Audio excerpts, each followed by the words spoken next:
कहिड़ा वेस पाया के जे लाए विखरल वेही वार ठाया।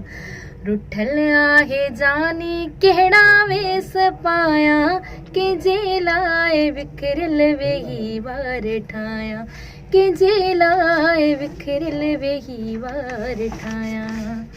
अस्सलाम वालेकुम याली मदद। जीअं त मां आहियां अव्हां जी पंहिंजी सिंगर शबाना कोयल। जीअं त मुंहिंजो न्यू एल्बम अची रहियो आहे GSSS कंपनी में, जंहिंजा चीफ सिलेक्शन शाइर आहिनि गुलाम शबीर घायल, शाह मुराद चांडियो दुबई वारो, इनायतुल्ला शेख सऊदी वारो, रफ़ीक अहमद खोसो, हाजी अंब खान बोज़दार। हिन एल्बम जी सिलेक्शन कई आहे आसिफ गोरगेज, वफ़ा अली मुराद रबवाणी, तौफ़ीक अहमद रबवाणी, सैफल अबड़ो, मौला बख्श बुलेदी, इशफाक जुणेजो ऐं फहद जुणेजो। ऐं हिन एल्बम में ख़ासि ताउन कयो आहे सुधीर पिताफ़ी, हिदायतुल्ला शेख, नादर शेख, शमन आचो, मलंग आफ्ताब चांडियो ऐं रईस अली खान चांडियो, जंहिंजा प्रोड्यूसर आहिनि गुलाम शबीर घायल, सनाउल्ला समेजो।